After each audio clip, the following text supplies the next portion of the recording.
welcome to the CNN IBN special. He's been called one of the greatest literary voices of our time. He's lived for 9 years under a fatwa which ordered his execution. He's immensely popular, also controversial, and he's just published his long-awaited memoir, Joseph Anton. Salman Rushdie, thanks very much indeed for joining us. Thank you. It's a big book, Yeah. almost 700 pages. Yeah, 630. So, Right. Yeah, yes. It's gripping and it's very moving. What's moving about it, I thought, was that your dogged and persistent courage in the face of those harrowing circumstances keeps coming through. Thank you. Why did you feel that this was the right time for you to write this memoir, to tell your personal story? Just because I felt I had enough distance from the material to do a proper job, for a long time I didn't want to write it because I felt too close to it emotionally, and frankly, when I escaped from that cage, the last thing I wanted was to go put myself back in the cage to write about it. So I've waited until I felt I could approach the subject properly. You write in the book that you became a man in those years of the fatwa. Nobody loved, but many hated. You became that man. Is this book in some sense a defense? Is it a reaching out to the people who hated you to tell them about what exactly you're like? No, it's not a defense. In fact, I think one of the things about it is that it's very undefended. It's a book in which it's very unguarded, the way the self-portrait. And in many ways, the portrait is very self-critical. Because I think when you write a book like this, you actually have to be tougher on yourself than anyone else. So I basically approached it really the same way that I would approach a novel. I wanted to make three-dimensional characters, including myself, because I think if the characters don't come off the page as living people, then readers don't care about them. And if you don't care about them, you don't care so much what happens to them. So I think in that sense, it's not different than writing a novel. It's very much like a novel, in fact. It's written also in the third person. Yeah. Why is that? Because I tried to write it in the first. I started off writing it in the first person. I didn't like it, and I just felt there was something wrong with the tone of voice of it. It felt a little too self-regarding, a little too narcissistic somehow. And also because I wanted to be objective about everybody, I wanted to be super objective about myself. I just felt that by writing it in the third person, it was like I could slightly step to one side, and look at the character with my name, and write about that person more truthfully in a way, more objectively, and more critically. And it's also, in parts, incredibly funny. There are bits that really make you laugh out loud. Well, there were things that I've often said to my friends in those years. I said, if it wasn't for the fact that this isn't funny, it would be very funny. And there were moments, for instance, I think it's pretty strange that the closest I came to being killed in those years was when I had a car accident in Australia with a truck that was full of fertilizer. Full of dung. This truckload of dung, which fortunately didn't spill all over me, but that was the closest I came to be, and I felt it. There was a ridiculous moment after this accident in which nobody was killed. When the police showed up, they started interrogating this poor Australian truck driver as if he was an Islamic terrorist. The book is called Joseph Anton, but it could easily have been called Ajeeb Mamuli. I love that name. That was the name that you originally suggested to the police. I know. I never thought they'd buy it. Why does the name Ajeeb Mamuli exemplify your predicament? Well, because of the contradiction, that it's both strange and ordinary. Your life changed after that fatwa, and you've written. It was not just the book, but it was because of the political situation that Khomeini found himself in, that your book was simply a political way in which he could regain the momentum of the Iranian revolution. Yeah, I think the truth is, Khomeini died quite soon after that, and I've often thought that if life had been a little different, if he had died a few months earlier, or if the book had been published a few months later, we wouldn't be having this conversation. It really was just sort of my bad luck to be his last stand. In that sense, because your book became not about the agitation was not about your book, but because of what it represented, the political symbol of anti-Islamism that you became. Do you feel that that is a burden that you continue to carry, to be this political symbol of anti-Islamism? Well, not exactly. I think what happened is that in the Muslim world, there was a very successful attempt to demonize me, you know, and to turn me into this kind of enemy, you know. And I think the legacy of that is still there. I think there's a lot of the Muslim world that still thinks like that, and there's not much I can do about it. You know, in the end, you can't think about too much about how other people define you. You know, you have to just go on down your road. And my view is, you know, I never even thought of myself as primarily a religious writer. You know, I just happened to write a book in which one of the characters was involved with the subject of Islam. You know, but that's never was primarily where my interest lay. In fact, even in that book, Islam is very much a sub-theme in that book. It's mostly a novel about immigrants in England and having to adapt to the situation, the new life in a new world. So, you know, I mean, it feels like a shame that there's a big chunk of the world in which my name has been so blackened, you know, and all I can hope is that with the passage of time that changes. Yeah, and you also write about India today and its role in lighting the fire. The sensational headline that they came up with, which was an unequivocal attack on religious fundamentalism. That was how they extracted your book. They broke the embargo and extracted satanic verses. Do you continue to believe that that article in India today did a lot of damage? That's what lit the fire. I mean, you know, truthfully, given the scale of what then followed, probably if that had not done it, something else would have done it. You know, but as it happened, that is what did it. And it was an inaccurate reading of the book. It was a very distorted reading of the book, and it was published before the book had ever reached India. So it meant nobody could read the book for themselves and see what it was actually about, and it allowed these couple of Muslim MPs, led by Shahabuddin, to get the book prohibited before any copies had reached the country. You know, so it was banned without ever being looked at.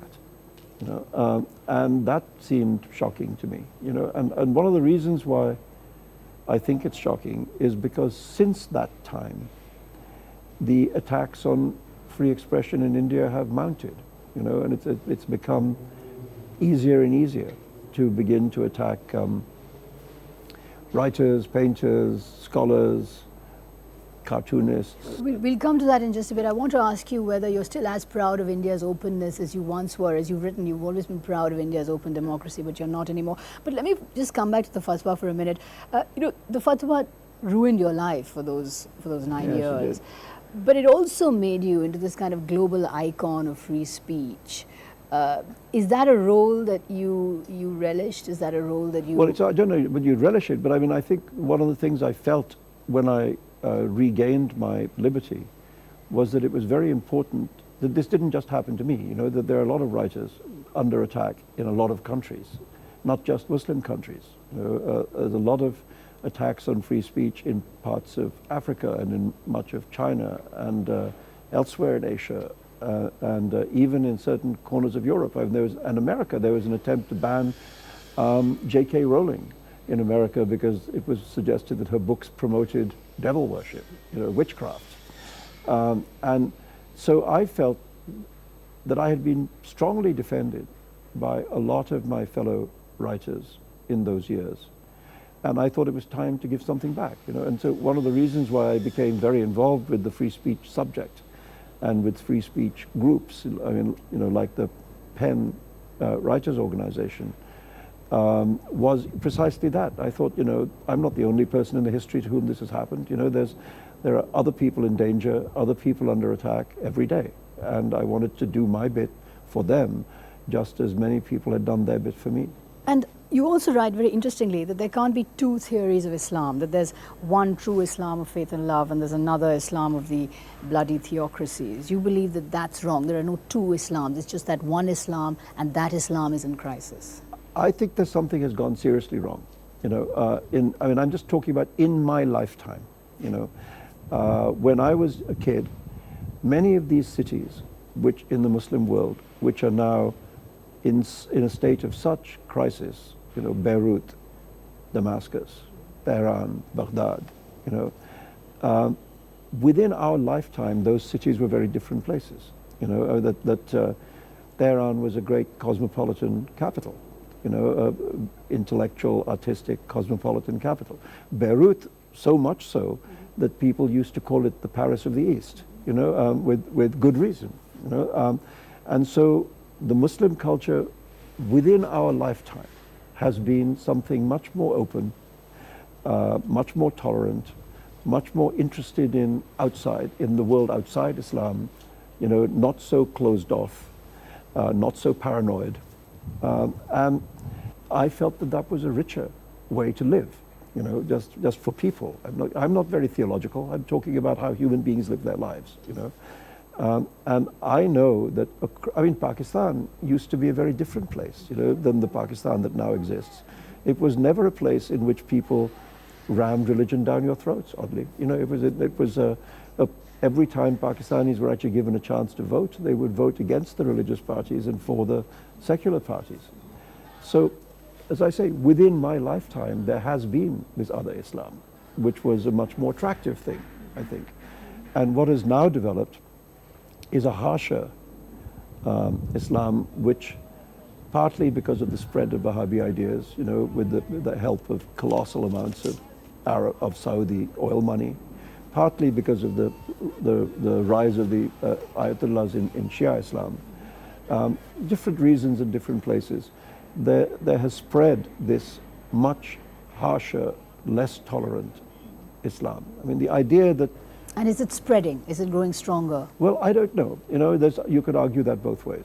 I mean, I think it's attractive to a lot of particularly young men, you know, and I think one of the glamorous and particularly for people who's, you know, many of these countries are economically very disadvantaged, you know, and the prospects for young people of making a good life for themselves and, you know, marrying, raising a family, these things, it's very improbable that they would ever be able to do anything like that because they're just close to destitute, you know, and the jihad seemed to give them a direction, you know, and a purpose and a sense of self-importance and so on, and you can see that that's alluring to certain kinds of people. But as against that, it's quite clear that most of the people who've been really oppressed by Islamic radicalism are Muslims. You know, the people most oppressed by the Taliban were the people of Afghanistan. You know, the people most oppressed by the Ayatollahs are the people of Iran, you know, and so on. So you feel that in the end, or even maybe beginning already, that there's a rejection of that kind of Islam. Whatever happens in the so-called Arab Spring or in the aftermath of it, much of the aftermath is disappointing, you know. But I think the big losers of that whole movement are the jihadis, because the one thing that it showed, all those movements across the Arab world showed, was that you could actually change your society in another way. You didn't need to be... But except that, as you know, the US ambassador to Libya has just been killed because of that documentary on the Prophet. I know, but we don't know. You see, I mean, I just want to not do the kind of Mitt Romney thing of shooting my mouth off before I know what I'm talking about. Yeah. Because there seems to be some doubt about why the attack took place. And I mean, like today there's a story that it might be actually a September 11 related attack, you know, a sort of planned professional attack, rather than a response to this film. I mean, obviously this film is a piece of garbage, you know, but a piece of garbage doesn't justify killing people who had nothing to do with the piece of garbage. Let's talk a little bit about you and religion. You write very often in the book about your own atheism and your own humanism, but you still say you're fascinated by God and religion. In fact, you say it was curious, it's so avowedly a godless person should keep on trying to write about faith. Yeah. So why is that? If you're so religious, why are you fascinated by religion? Well, because it's surged back into the center of the narrative of, you know, of our times. I mean, I think, you know, I'm a creature of the, you know, I'm a creature of the 60s, you know, that stupid decade, you know, and one of the things we all thought at that time was that religion was over, dead subject, you know, that was in the past, and that we were, you know, we were talking about different things. The idea that religion would return to the center of the stage, you know, would have seemed absurd if you had said that to anybody in 1968, you know. And we were all wrong. We were all wrong. And I think it's not just Islam. You know, I think the rise of the Hindutva, you know, I mean, I think that's a very worrying thing. And I think, you know, I live in New York, and this is an election year, and you can see all around you the power of the Christian right, you know, Why do you think that is? Why do you think religion is enjoying this kind of renaissance? I don't know. It's a mystery to me, because I find it so difficult to join that club, you know. But it's partly, I think, to do with the fact that the world is changing at a colossal and unpredictable speed, you know, and many of the old certainties dissolve in our hands, you know. The way the world was yesterday is not the way the world is tomorrow, you know. And I think often in times of such rapid transformation, there are people who sort of clutch at certainty, you know. And the thing about religion is that it offers you a thing that is fixed, you know, in a world that is metamorphosing all around you, you know. It offers you something which feels permanent, you know, and eternal. So in your mind, is religion wrong? Is it just untrue? Are the gods are all unnecessary and irrelevant? Yeah, I think that, yes.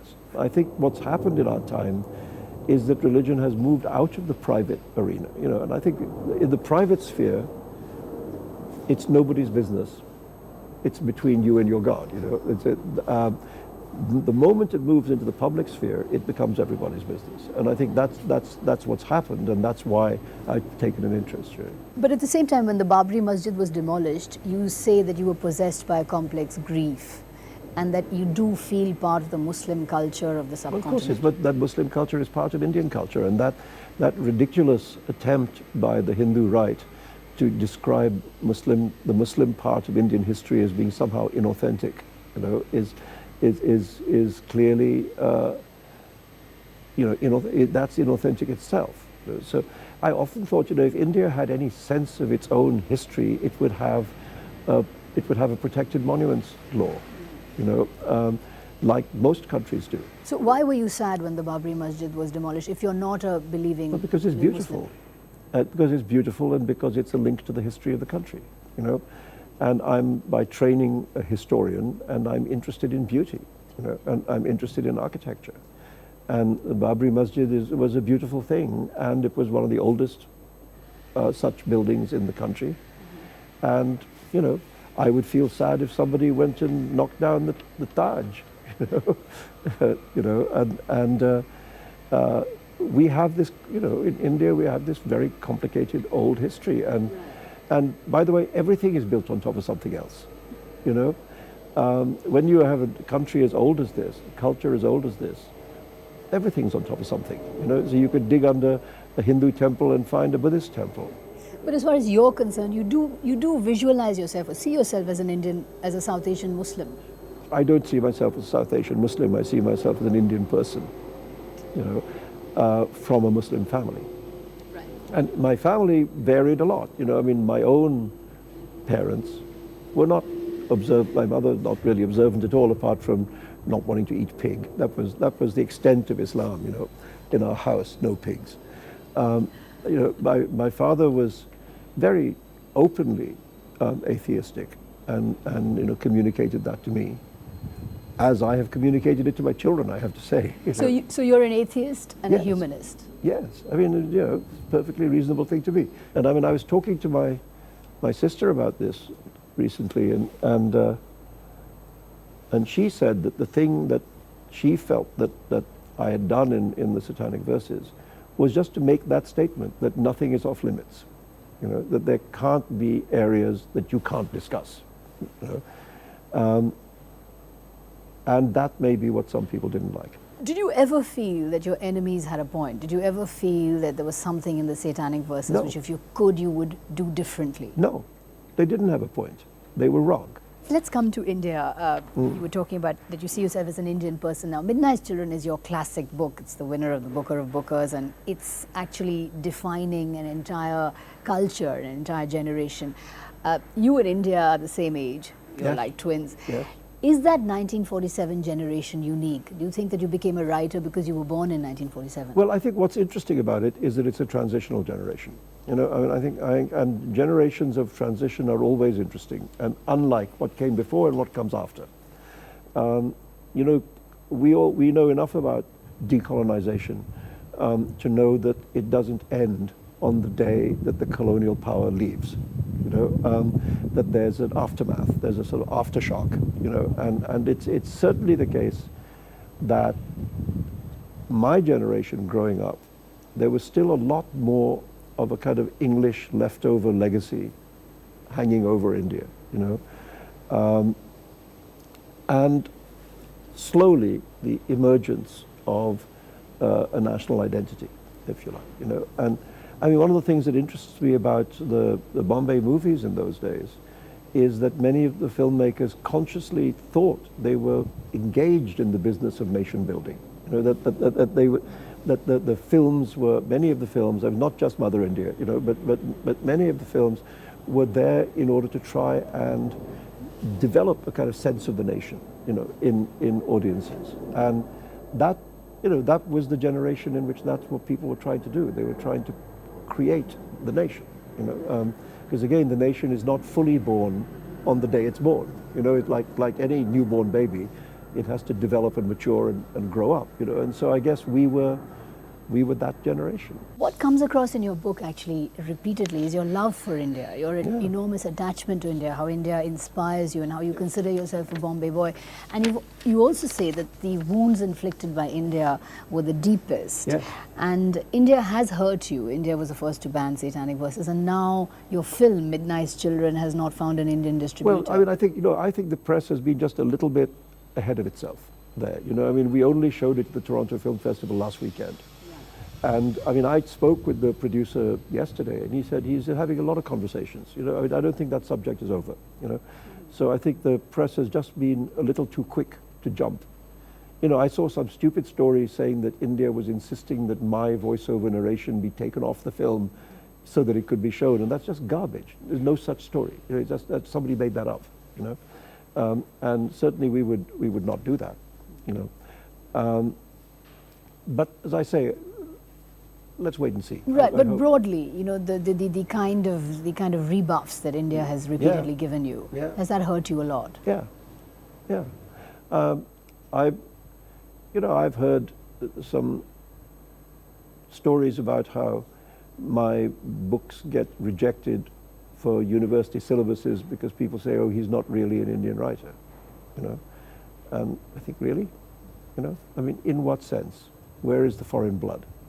You know, and that's insulting, you know, because I think that whatever you think about me, you know, these books have been influential in the development of Indian literature, and so at the very least they should be studied. Just to come back to the point you were making about intolerance, do you worry that India is no longer that haven of creative thinking and freedom of thought? I do, because I think all you have to do is to look at the attacks that have taken place recently. You know, the attack on Ramanujan's essay about the 300 Ramayans, you know, and the fact that it was removed from the Delhi University syllabus, the attack on Rohinton Mistri's novel, which was immediately removed from the Bombay University syllabus, you know, this attack on the cartoonist for his, I mean, perfectly okay cartoon. You know, it seems to me, I mean, India has such a great tradition of political cartooning. You know, we didn't just discover this art. You know, we've been very good at it, as a matter of fact. And suddenly everybody's getting so thin-skinned that it becomes very difficult to do it. You know, there's no such thing as a respectful political cartoon. You know, the nature of the form is disrespectful. You know, and you know, the leaders of the country in the early days after independence were constantly lampooned in cartoons and never attempted to suppress them. You know, so we've become too thin-skinned, maybe. And does Hindu intolerance bother you as much as Islamic intolerance? Because Hindutva intolerance also is behind many of these attacks. Well, I mean, in India, certainly. In India, you know, it's actually more dangerous because there's simply more Hindus. You know, I mean, so it's that majoritarian intolerance is always the most worrying. You know, for instance, the case of Hussain, it being attacked for painting Saraswati unclothed. Well, I want to see the pictures of Saraswati clothed. Who paints them? Who paints those? Where are they? You know, where are the statues of Saraswati wearing a dress? You know, etc. You know, the way in which Hindu deities have always been depicted is substantially unclothed. You know, that's they're very ornamented. You know, they're always wearing jewels. But the amount of clothing is never been an issue, you know.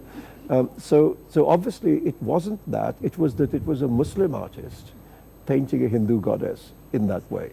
So it was, in fact, it was a sectarian attack. It wasn't really about the pictures, because as I say, that's how Saraswati is always depicted, you know. So, but the fact that Hussain was lost to India for so long, and that much of his work has been permanently lost to India as a result, is a tragedy, you know. And there are so many of these stories now.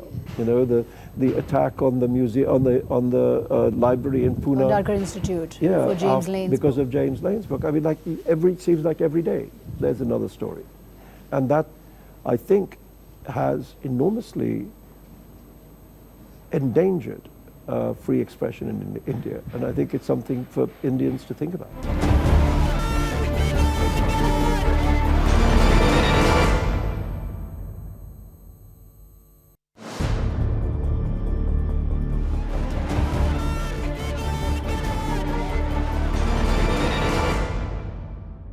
Welcome back to the CNN IBN special. We're talking to Salman Rushdie about his new memoir, Joseph Anton. You don't speak about Pakistan in anywhere as near as affectionate terms as you do about India. In fact, you also talk about the assassination of Salman Taseer, the liberal politician who was assassinated, and then his assassin became the hero because he was this Islamic zealot. Are you not at all optimistic about a liberal Pakistan emerging? What is clear to me is that something has changed in Pakistan, because, as I say, the people, the ordinary people, never used to be that infected with Islamist extremism. You know, the people were always very moderate in their opinions and in their religion. You know, that was one of the interesting characteristics of, you know, that a state which was founded for a religion never really made that big a deal of the religion. It's partly because, of course, Jinnah was, to say the least, not particularly religious. To say the least. Exactly. But I feel that incidents like the attack on Salman Taseer, like the arrest of this poor little girl, The blasphemy law case. just so distressing that this should happen. These are signs that, and the reaction to those things in Pakistan, you know, has been an indication that maybe public opinion is shifting, you know, en bloc towards a more, towards a harsher interpretation of Islam. And that's a great worry. Do you see that happening to Indian Muslims as well? Indian Muslims also shifting to that harsher Islam? I mean, maybe there's a little bit of it, you know. I mean, for instance, even in a place like Kashmir, where the kind of Islam on offer used to always be a very Sufi-influenced Islam, you see the beginnings of this harsher Arabized Islam, you know, and I think that is beginning to spread. And there, of course, are groups in India, Muslim groups, who are interested to push that harsher ideology. So that's a great shame, because I think, you know, the Indian Islam in which I grew up was always a very open, tolerant, argumentative, talkative, you know, very cultured community. A lot of the great poets of India came out of that tradition. And it would be a shame for it to be lost. Let's talk a little bit about writers from India. You published in the 50th year of Indian independence that anthology, which became controversial because you said something pretty politically incorrect, saying that Bhasha writers are nowhere as good as the Indians writing in English. Do you still believe that? You know, truthfully, one of the things about making an anthology is that you always get into trouble because all the writers who are in the anthology say, obviously. And all the writers who are not in the anthology say, I hate you. So it just taught me a lesson not to do anthologies. I just think it was an interesting moment the last 30 years because the great development of Indian writing in English, has been just, whatever you think of the Bhasha writers, let's say the most interesting new phenomenon has been this explosion of Indian writing in English. And a lot of very interesting and very different writers have emerged. And one of the things I think that's good for the health of the literature is that it should not all be the same, that there should be a very wide diversity of talent. And I think now that's the case, that you have writers from the very kind of high artistic end, to a very popular end. You can go from, I don't know, Amit Chaudhary to Chetan Bhagat, You're not very warm in your book towards Arundhati Roy. You quote her as saying to the media that her work is truthful and your work was exotic, and then you called up her agent and you asked whether she had in fact said this, and then she wrote back to you saying she hadn't. Are you not an Arundhati Roy fan?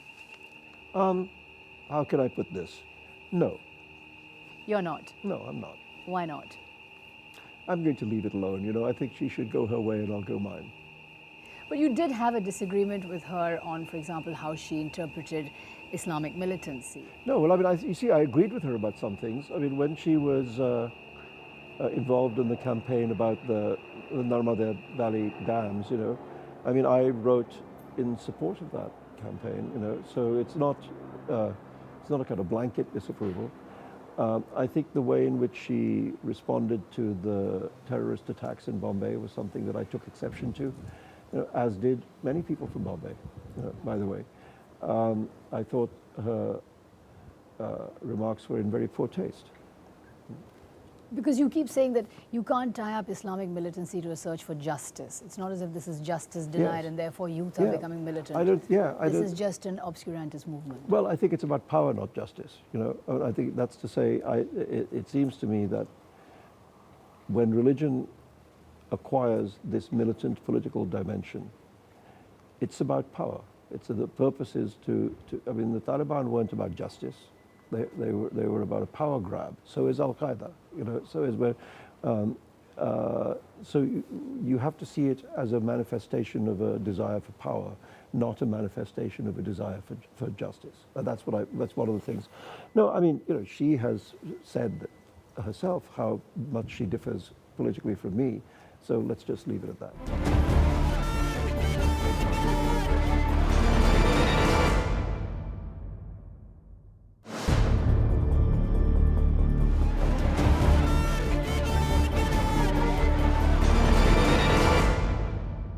Let's talk a little bit about the personal aspects of your book, which are incredibly honest, searingly honest. And you write in quite a sort of honest way about your wife, Padma Lakshmi, your former wife. Well, there's only a little bit about Padma, but there she is, But you say all kinds of interesting things about her. You call her the illusion. You say she was your pipe dream who always dressed as Pocahontas on Halloween. Well, she does. It's not untrue. I think